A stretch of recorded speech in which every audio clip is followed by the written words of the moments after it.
Salut, alors aujourd'hui je voulais reparler du Smarty. J'en avais déjà parlé précédemment parce que j'en avais mis un sur la Outrun qui avait la PCB défectueuse. Alors là par contre je voulais en mettre un également sur la Afterburner. Alors non pas par rapport à la PCB qui aura un problème parce elle marche très bien, elle marche toujours très bien. Mais je me suis dit si un jour il y a un souci et en même temps ça me permet d'avoir un système multi-jeu. Donc voilà, et du coup d'avoir une bande dédiée multi, comme c'est le cas maintenant pour la Outrun. Donc le Smarty c'est quoi? C'est une PCB qui fonctionne avec un Raspberry Pi 4B uniquement et qui permet, voilà, qui se branche, qui reprend tous les connecteurs d'origine de la borne et voilà, et qui permet de jouer à plusieurs jeux. Donc pour la version Outrun on a quand même une dizaine de jeux et pas que des Sega, on a aussi des jeux Taito comme Chaz HQ par exemple. Etc. Hein. Après en Sega, on a Power Drift, on a Turbo Outrun, Outrunners. Qu'est-ce qu'on a d'autre? Voilà, etc. Qu'est-ce qu'on a d'autre? Ouais, etc. Voilà. Donc là, par contre, pour la version Afterburner, on a quand même moins de jeux. Parce que des jeux qui se jouent avec le manche, avec un manche et une manette de gaz, il n'y en a pas autant hein, que des jeux de course qui s'utilisent avec un volant, levier de vitesse, pédale. Mais il y a quand même, on a quand même 5-6 jeux. Donc on a quoi? On a Thunderblade, on a Galaxy Force 2, Space Harrier, on a donc la version Afterburner 2 améliorée. On a le Afterburner premier du nom et on a aussi G-Lock, il me semble. Donc voilà. Alors on peut remarquer du coup par rapport à la version pour la Outrun, on a une PCB verte en plus. Et en fait il s'agit d'un adaptateur qu'il faut rajouter pour les bornes qui utilisent le système X-Board. Voilà. Voilà, donc on va installer ça ensemble. Voilà, la borne est prête, elle est avancée. Allez, on est parti. Alors voici la PCB, la fameuse PCB d'origine. Donc c'est un système X-Board. Alors elle est juste neuve. Hein. Elle est dans un état incroyable. Surtout qu'elle a quand même 38 ans. Voilà, on va faire un peu le tour.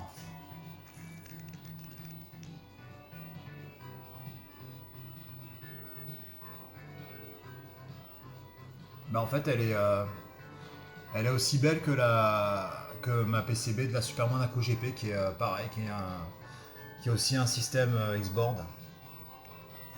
Ouais, j'ai beaucoup de chance. Hop, pardon. On va éviter de mettre la main devant. Voilà, bon, alors on va la retirer et on va mettre en place le Smarty. Allez, voilà. Le Smarty est installé, donc on peut voir que tous les connecteurs sont bien. L'emplacement des connecteurs est bien défini, hein. Donc on peut voir que là, ce connecteur là, pardon, hop, cela concerne l'alimentation, ici la vidéo, là le son, et voilà. Allez, on va. Alors, avant de mettre en place le système dans la borne, on va aller jeter un œil sur le fichier qui gère le lancement des jeux. Voilà, qu'il y a sur cette cette micro SD. Allez, on y va. Alors, nous voici donc dans le fichier setup. Voilà, c'est là en fait, c'est dans ce fichier qu'on va déterminer quel jeu sera au démarrage, se lancera au démarrage de la borne et puis les jeux suivants. Voilà. Donc j'avais oublié de préciser, alors pour changer de jeu, il faut utiliser le bouton service de la borne, mais on peut très bien câbler un bouton. Voilà, c'est prévu sur la PCB. Donc là en fait, chaque jeu a son petit nom de code, on va dire ça comme ça, et c'est défini ici. Voilà, par exemple pour Afterburner 2, c'est AB2, Thunderblade TB, etc. Donc là, voilà, la ligne CG1, Donc c'est le jeu qui va se lancer au démarrage de la borne, etc. Voilà, là on s'arrête à la ligne 7, hein. Donc comme c'est marqué ici, jeu disponible 7. Voilà, donc on a Afterburner 2 au lancement, version améliorée. Ensuite Thunderblade. Ensuite on a Space Harrier, Galaxy Force 2. Afterburner 2 version originale, comme j'ai sur la PCB. Après on a Afterburner premier du nom. Et on finit avec G-Lock. Voilà, allez, on va remettre la micro SD sur le Smarty. Et on va mettre le Smarty dans la borne. Et on va tester tout ça. Allez, à toutes. Voilà, j'ai remis la PCB. Voilà, tous les connecteurs sont branchés. Voilà, donc on va mettre en route. On peut remarquer là du coup en même temps l'alimentation qui a été changée, hein, je le rappelle. C'est vraiment impératif, hein, sur des vieilles bornes comme ça, pour pas avoir de problème. Même si l'alimentation fonctionne, il faut vraiment mieux, pour ce que ça coûte en plus, en mettre une neuve et bien ajuster le 5 volts. Voilà, ça évitera les soucis. Bon, ben je vais mettre le téléphone sur un trépied, direction l'écran, et on va mettre en route. Allez. Voilà. Bon, ben désolé, hein, je suis pas vraiment en face de l'écran. Vu qu'il y a la Blast qui est juste devant, je pense ça devrait aller. Allez, on met en route.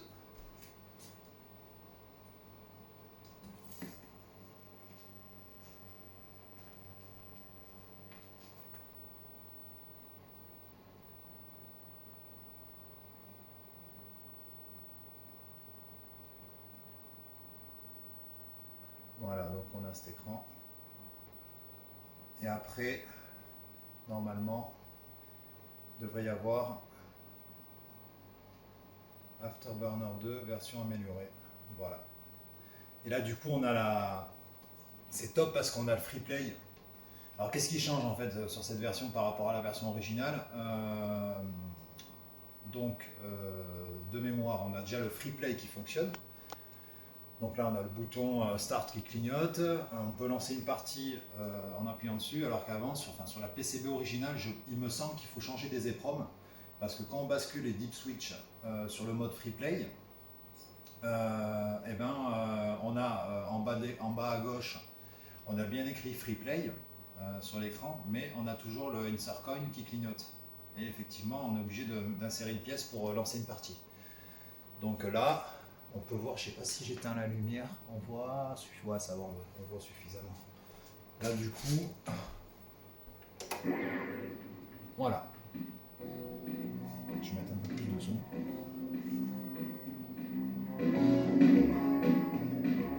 Et là, on peut remarquer, du coup, quand on lance la partie, qu'on a un petit... on a deux options. On a le choix de démarrer la partie avec les musiques améliorées, et on peut choisir le stage. Donc les musiques améliorées, elles sont vraiment tip top. Je vais juste faire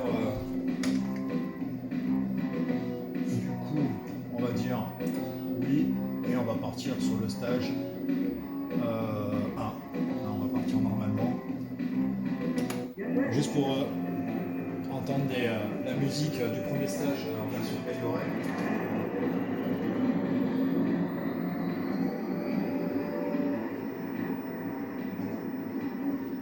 Normalement les commandes. Voilà. Voilà, tout fonctionne. Les gaz. Voilà. Et là on peut remarquer ce son qui est en plus.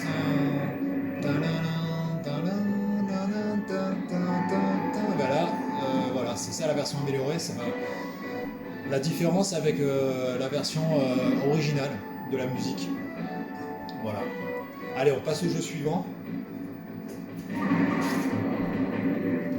Alors, normalement, ça doit être Thunderblade.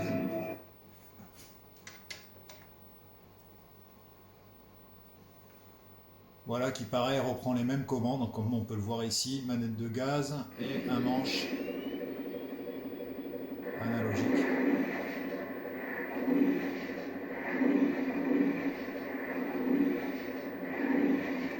Impec.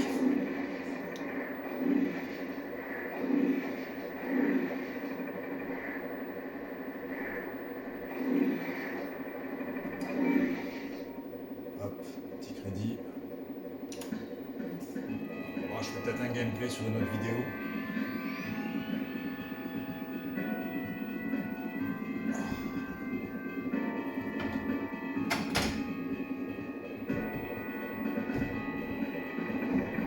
Ok, allez, on passe au jeu suivant.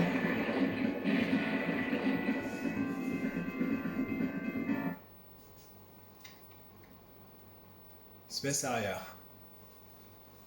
Ça, c'est quand même sympa. Welcome to the fantasy zone. Get ready.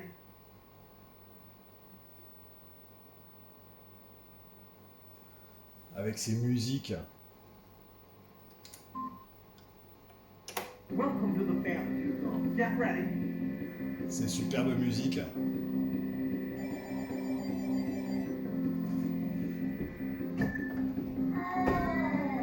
Allez, on passe au jeu suivant. Get ready.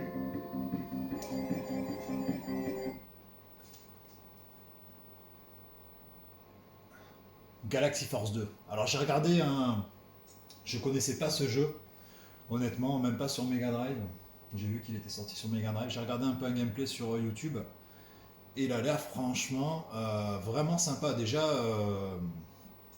graphiquement, à partir du stage 2, bon, le stage 1, ça se passe dans l'espace, donc c'est fond noir, c'est pas tip top. Mais à partir du stage 2, il commence à y avoir des couleurs. Et honnêtement, là, je me suis dit, quand j'ai vu la vidéo, quand j'ai vu le jeu tourner, je me suis dit, purée, ça ferait une belle vitrine pour le système Xboard parce qu'il est vraiment, vraiment impressionnant. J'ai hâte de le tester, celui-là aussi. Allez, on passe au jeu suivant. Afterburner version originale, comme j'ai sur la PCB. Et là, on a le Afterburner premier du nom.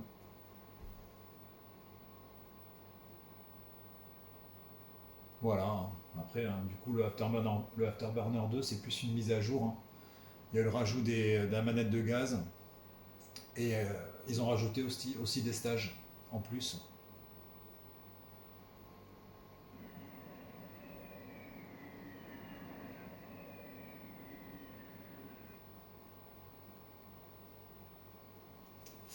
Après, qu'est-ce qu'on a?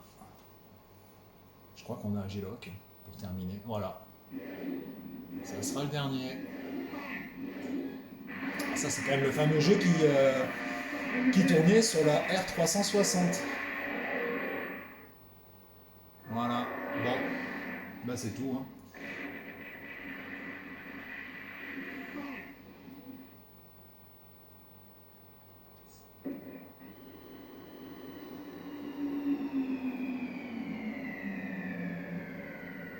Bon, ben merci d'avoir regardé la vidéo.